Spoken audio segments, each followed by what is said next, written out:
भागवत महापुराण।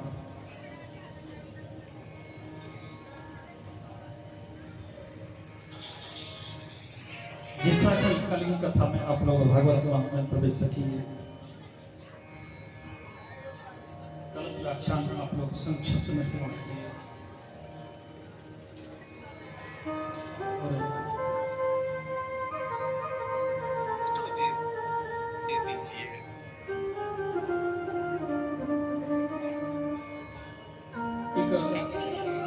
ये लाला जो खड़ा है इसका नाम हमको नहीं पता है, क्या नाम है आपका? आप हाँ आप क्या नाम है आपका? कुणाल, सुरेंद्र, सुनील, सुधीर, सुधीर बाबू इन्होंने कमरा में जाके हमके प्रश्न किया, बोले महाराज जी आपने देवी भागवत के बारे में बताया था, आप बात को काट गए थे।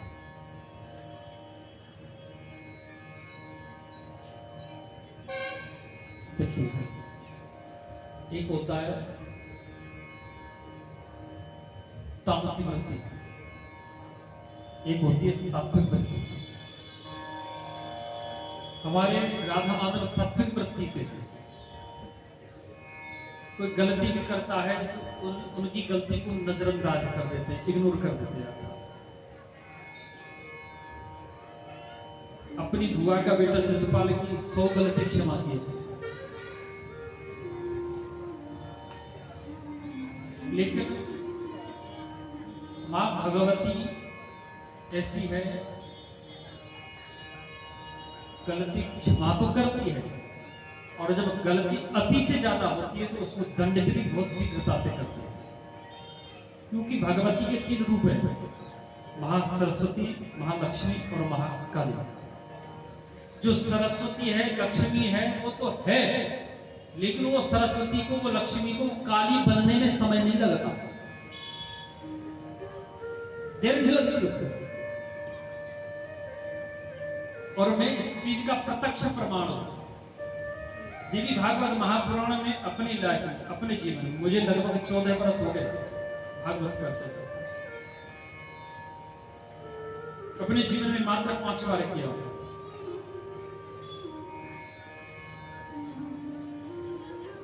इसका एक कारण है, सन 99 में मैं 10वीं क्लास में पढ़ता था, 99। मेरा अपना आंखों देखा प्रमाण है। हमारे कुल पुरोहित जिन्होंने हमारा नामकरण किया, प्रकांड विद्वान थे, दिल्ली के विद्वानों की जब संगोष्ठी होती थी, ज्योतिषाचार्य होती, तो दूसरे नंबर पे उनका नंबर आता था। और महिषासुर मर्दन प्रसंग चल रहा था देवी भागवत महापुराण, और एक श्लोक जरा सा उनसे चूक हुआ। ये हेलोजन वेपर ये सब अब चला है, पहले 100 वाट का और 200 वाट का बल्ब जलता था, उनके सिर के पास बल्ब लगा हुआ था, फटाक से फट गया। तुरंत कथा को विश्राम कर दिए, बोले हमसे एक श्लोक गलत बोला गया।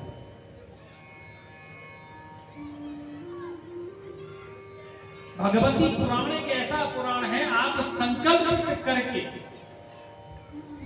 आप करो, मैं आपको गारंटी देता हूं 1 साल के अंदर अंदर आपको फल मिलेगा।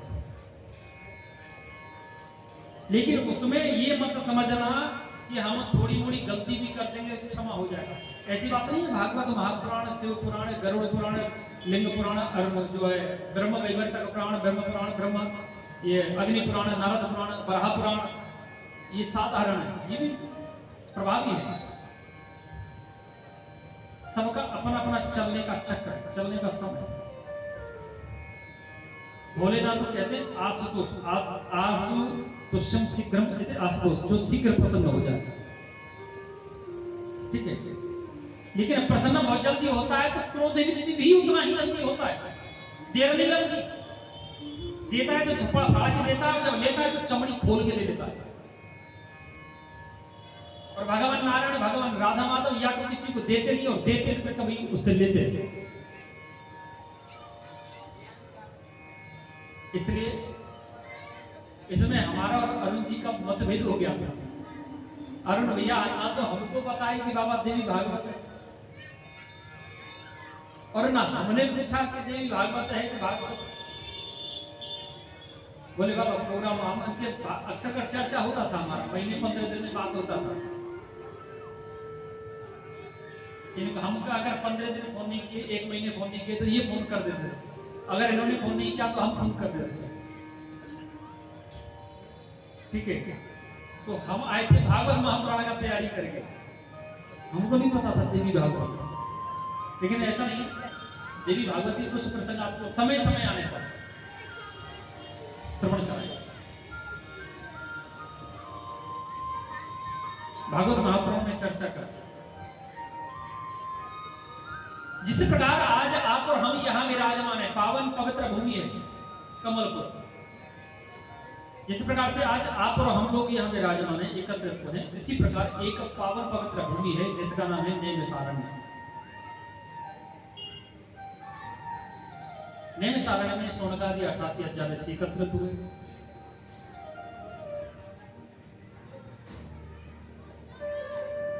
महर्षि पाराशर के सुपुत्र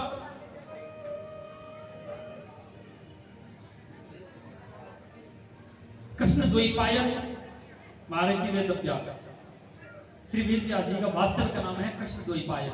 ये भागवत महापुराण में नहीं आता, इनका नाम का उल्लेख देवी भागवत महापुराण में आता है। आप कई बार देवी कथा सुन चुके हैं। वास्तविक नाम है उनका कृष्ण द्वैपायन। कृष्ण माने यमुना द्वीप, यमुना के द्वीप में जन्म होने के कारण उनका नाम कृष्ण द्वैपायन था। बहुत लंबा प्रसंग है देवी भागवत। उनकी माता का नाम है, असली नाम है उनका सत्यवती, लेकिन उनके शरीर से मछली की गंध आती थी, इसलिए उनका नाम पड़ेगा मत्स्यगंधा। लेकिन देहाती भाषा में लोग कहते हैं मंचोदरी। मत्स्यगंधा भी कहा जाता है, उनके शरीर से मछली की गंध आती थी। एक आ जाता है उनको मत्स्य उदरी, मत्स्य के उदर से उत्पन्न होने के कारण उनका नाम मत्स्योदरी पड़ा।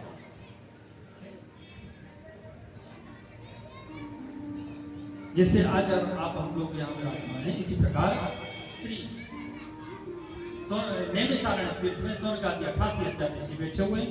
वहां उनके बीच में उच्च सभा श्री सूत जी महाराज का आगमन है। बोलिए श्री सूत जी महाराज की जय। श्री सूत जी महाराज जैसे ही आगमन होते हैं तो समस्त साधु संत खड़े हो जाते हैं। जब साधु महात्मा खड़े होते हैं तो साधु महात्मा को खड़े होने पर श्री सूत जी महाराज करते, अरे प्रभु प्रभु ये आप ये क्या कर रहे हैं,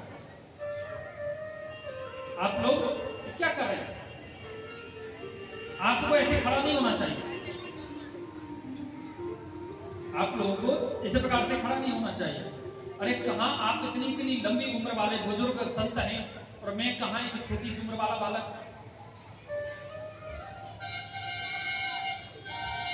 इस बात को सुन करके श्री सोनकादि ऋषि कहने लगे कि हे श्री सूत जी महाराज, कि धन वृद्धा बल वृद्धा आयुर्वृद्धा तथैव च ते सर्वे अपि ज्ञान वृद्धाश्च किंकराश्च किंकरा। कहते हैं कि धन वृद्धा, कोई तो धन में बड़ा होता है, ये धनी है, पैसा वाला है, इसलिए धन में बड़ा है, तो इसलिए लोग ग्रामीण लोग उसका सम्मान करते, बोले हमारे गांव का सबसे बड़ा पैसा वाला है। धन वृद्धा बल वृद्धा, बलवान कोई ताकत में बड़ा है, पहलवान है, लोग उससे बच करके चलते, बोले पहलवान बुद्धि है भैया, इससे मतलब जो उठा के पटक दे। आयुर्वृद्धा तथैव च, कदाचित कोई उम्र में भी बड़ा होता है कि उसकी उम्र बहुत बड़ी है, बूढ़ा है, गांव का सबसे बूढ़ा आदमी यही है, इसलिए लोग उसका सम्मान करते हैं। लेकिन शास्त्र कहता है ते सर्वे अपि ज्ञान वृद्धाश्च, वास्तविकता में सबसे बड़ा कौन है? ज्ञान वृद्धाश्च, जिसके पास ज्ञान है वो वास्तविकता में सबसे बड़ा। इसलिए आप यहां जो आए ना, बहुत अच्छे समय पे आए। बोले क्यों? बोले हम जो है शोक सागर में डूब रहे। कैसा शोक सागर है? बोले महाराज आगे चल करके विशाल घोर तरल कलयुग आएगा, उसमें वेद विद्या से रहित मनुष्य उत्पन्न होंगे। उन मनुष्यों के कल्याण के लिए कोई हमें ऐसा प्रसंग सुनाओ, ऐसी कथा सुनाओ, ऐसी लीला सुनाओ जिसमें भक्ति ज्ञान वैराग्य का त्रिवेणी गंगा बहता हो। भक्ति भी हो, ज्ञान भी हो और वैराग्य भी हो। श्री सूत जी महाराज प्रसन्न हो हंसने लगे। लेकिन ऋषियों पहले ये तो बताओ कि कलयुग में मनुष्य कैसा पैदा हो? कलयुग में कैसे मनुष्य पैदा हो? और होने लगे थोड़े थोड़े कि भगवंत कथा न रुचेगी जिन्हें नहीं शास्त्र की बात पे ध्यान रखेंगे, पढ़ के अंग्रेजी कहलाएंगे साहब, होटल में मदपान करेंगे, करी खंडन तीर्थ मंदिर का, नहीं पुण्य कथा अरुदान करेंगे। सब झूठ है पूजा विधान, मंत्र परस्पर यही कहेंगे। एक दूसरे की टांग खींचने लगे। मैं आ गया यहाँ राधा राधा बुलवा रहा हूँ और कोई दूसरा आएगा वो राम राम बुलवाएगा, तीसरा आएगा वो शिव शिव बुलवाएगा, चौथा आएगा वो कबीर जी बुलवाएगा, पांचवा आएगा वो ओम शांति बुलवाएगा, छठवां आएगा गायत्री बुलवाएगा। यहाँ मैंने सुना है कि सभी वर्ण इस गांव में रहते हैं, खासकर ब्राह्मण लोग तो जानते हैं। यहाँ का कोई ब्राह्मण है आप लोग तो वो तो जानते होंगे गायत्री की परिभाषा क्या है। गायत्री मंत्र हम जो गधों जैसे बोलते हैं माइक में, ये अच्छा है। ये गायत्री मंत्र की परिभाषा है क्या? गायत्री मंत्र मूक है। गायत्री मंत्र तब प्रभावी है जब हम मूक होकर के बोलेंगे। हमारे आधार हमारे होठ भी नहीं चलने चाहिए उसमें, हमारी जिह्वा भी नहीं चलना चाहिए उसमें, तब हमारा गायत्री मंत्र सिद्ध है। और हम माइक में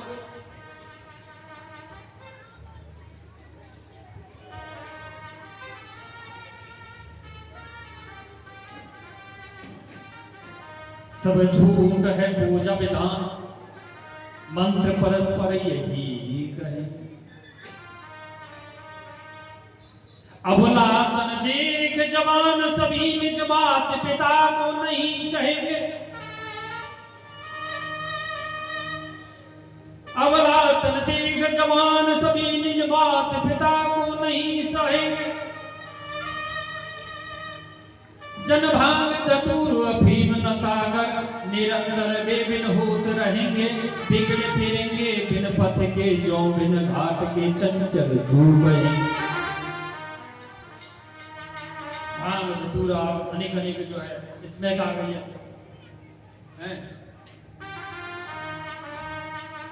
अनेक अनेक नशा कर लेंगे, घूमते फिरेंगे, ऐसे घूमेंगे जैसे बिना घाट के पानी बहता रहेगा, कभी इधर कभी उधर कभी इधर कभी उधर। शादी हो जाएगी तो पत्नी में इतना मन लगा देंगे, माता पिता को उठा के अनिरुद्धाचार्य जी महाराज के आश्रम में वृद्धाश्रम में छोड़ देंगे। माँ बाप को तो उठा के दरवाजे में बैठा देते हैं और उनसे बोलते कि तुम नहीं जानती हो कि तुम्हारी बुद्धि सटी आ गई है, बूढ़ी हो गई ना इसलिए तुम्हारी बुद्धि सटी आ गई है, हमारी पत्नी घर खर्च चला गई। ये हमारी सोच है।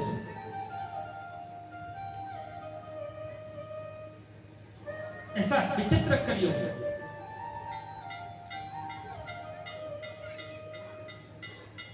हम ये नहीं कहना चाहते आपसे कि भाई आप अंग्रेजी मत पढ़ो, अंग्रेजी पढ़ो,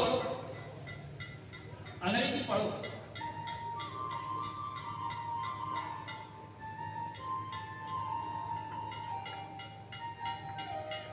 लेकिन अपनी भारतीय संस्कृति को छोड़ दो, यही सबसे बड़ा विनाश है। अपने हिंदुत्व को छोड़ दो, यही सबसे बड़ा विनाश है। लेकिन आज हमने कई देखा कि मोबाइल में भी देखने को मिल जाता है।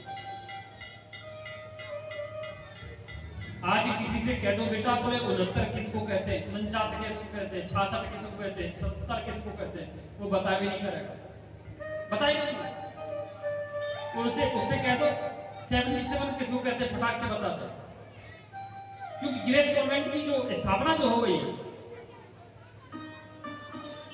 हम लोगों ने ग्रेस कॉन्वेंट की स्थापना जो करा ली,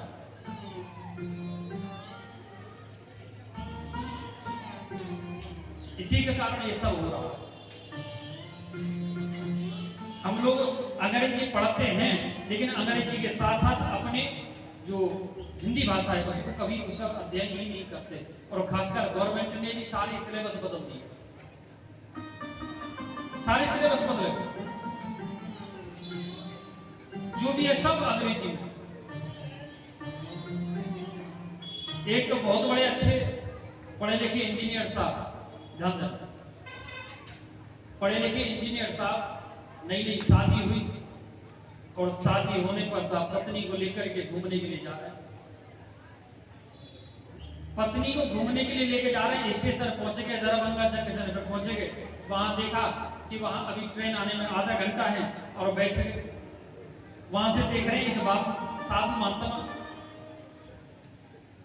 एक साधु महात्मा, और उन्होंने देखा, उन्होंने अपनी झोली से रामचरितमानस को निकाला और पढ़ना चालू कर दिया अपनी मनी में। अब रोज गाते रामायण तरवर की छाया, दुख वे दूर निकट जो आए, सुमर पवन सुत पावन नाम, अपने बस कर राखिए राम। इस प्रकार अपना रामायण पढ़ना प्रारंभ कर दिया। इतने में इंजीनियर साहब और इंजीनियर साहब की धर्मपत्नी देंगे,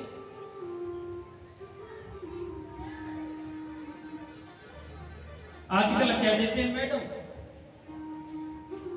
और हम इतने अंग्रेज तो चले गए, लेकिन अपनी अंग्रेजी भाषा यहां छोड़ के चले गए। और हम उसका अर्थ ही नहीं निकालते, अपनी पत्नी को कह देते हैं मैडम, लेकिन मैडम शब्द का अर्थ पता है क्या?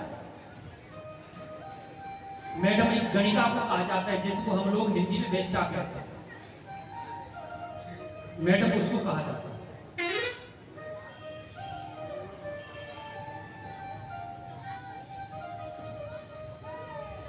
ब्रिटिश गवर्नमेंट का एक डिक्शनरी है ऑक्सफोर्ड, उसमें लिखा हुआ, और हम बड़े गर्व से कहते थे। अभी कुछ संसद में आपने देखा होगा, एक वो चला था विचारधारा कि भारत को भारत कहा जाए कि इंडिया, चला कि नहीं? हम बड़े जोर से, बड़ी शोर से कहते हैं, गर्व से कि हम आई एम इंडियन। इंडियन शब्द का ही अर्थ नहीं पता है। इंडिया शब्द अंग्रेजों ने दिया है हमें, हमने नहीं दिया, अंग्रेजों ने दिया है हमें।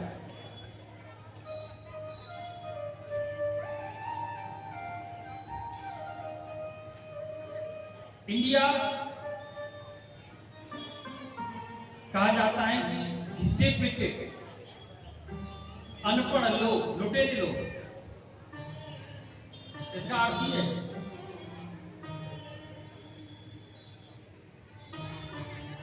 सन 1858 में ग्रेस कॉन्वेंट की स्थापना हुई थी कलकत्ता में, पहली बार। एक वैज्ञानिक था जिसका नाम था लॉर्ड मैकोले। लॉर्ड मैकोले ने ही सारी संस्कृति का सत्यानाश कर दिया। वो यहाँ आया, यहाँ आकर के उसने यहाँ का मुआयना किया, मुआयना करके 2 वैज्ञानिक भेजा, शिक्षक वैज्ञानिक भेजा। एक था मुनरो, GW लिटनर और थॉमस मुनरो, दोनों को भेजा। दोनों ने उत्तरी भारत दक्षिणी भारत की स्थापना जो शिक्षा है उसकी गणना की, तो दक्षिणी भारत 100% मिला, उत्तरी भारत 99% मिला।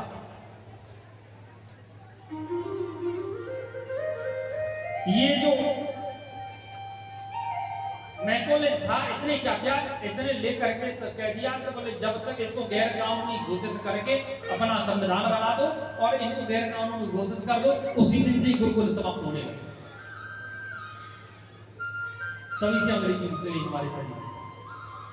वो तो चले गए, उन्होंने कहा उस मैं को लेगा ये वो था राजनीति, हम तो चले जाएंगे, लेकिन जब ये लोग पढ़ करके निकलेंगे हम नाम तो होंगे हिंदुस्तानी इंडियन, लेकिन काम हमारे होंगे, काम हमारे लिए करेंगे, और वही कर रहे हैं हम लोग। इंजीनियर साहब ने साधु महात्मा का मजाक उड़ाना चालू कर दिया, बोले देखो ये बाबा जी महात्माओं इनका जीवन ही बेकार हो गया, इन्होंने क्या किया, रामायण गीता भागवत बाइबल कुरान गुरु ग्रंथ साहब सबको पढ़ने में जीवन बर्बाद कर दिया, कुछ समय बाद मर जाएगा। अरे हम लोग पढ़े लिखे हैं, इंजीनियर हैं, बड़ा बड़ा सॉफ्टवेयर इंजीनियर हैं और वैज्ञानिक हैं, हम अपना खोज करें। रामायण में क्या लिखा है? आगे बोला महाराज जी रामायण में क्या लिखा है? बोले बेटा तेरे जैसी संतान ऐसा रामायण आगे चल करके पैदा होगी, ये भी रामायण रामचरितमानस में लिखा है। ध्यान देना है सर।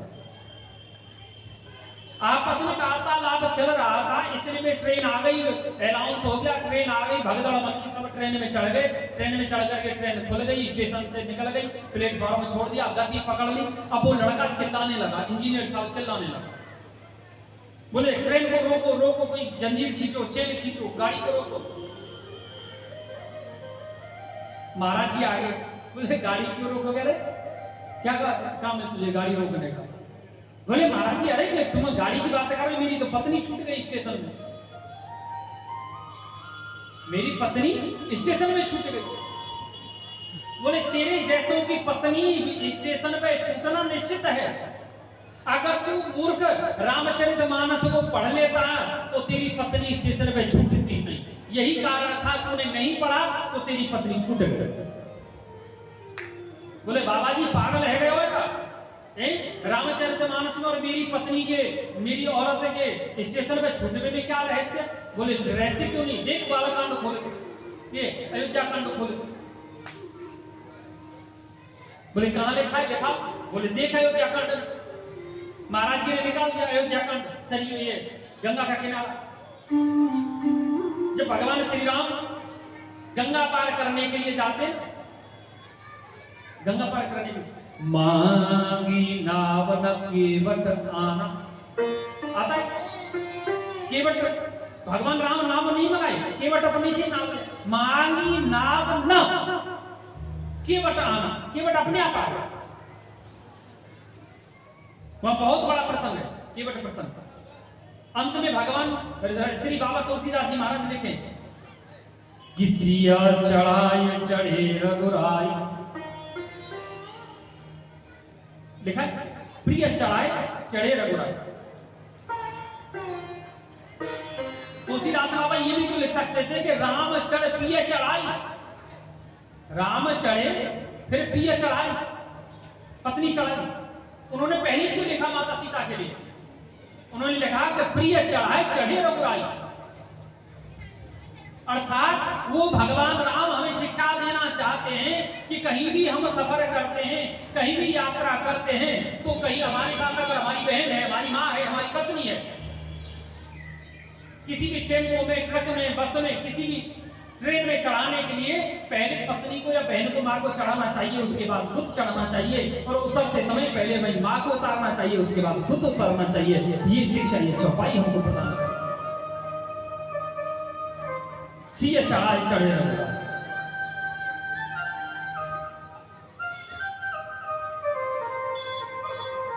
आचार्य श्री गदगद हो गए,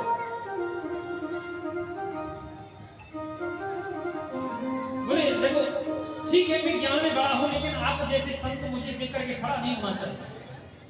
बोले क्यों? अरे महाराज आपकी उम्र देखो है? किसी ने तो चतुर्युग देख लिए, किसी ने मन्वंतर देख लिए, किसी ने ब्रह्मा जी का दिन देख लिया, किसी ने ब्रह्मा जी की उम्र देख ली। अब आप गणना करते रहो, कागज पेन है तो लिख लो, शायद ही सुनने को मिला होगा। सूत जी ने कहा किसी ने चतुर्युग देख लिया, अर्थात 4 युग को एक चतुर्युग कहा जाता है। सतयुग, त्रेतायुग, द्वापर युग और कलयुग, 4 युग हुए। 4 युग को मिलाकर के एक चतुर्युग होता है। कितना हुआ शत्रुयुग, कितने लंबा है?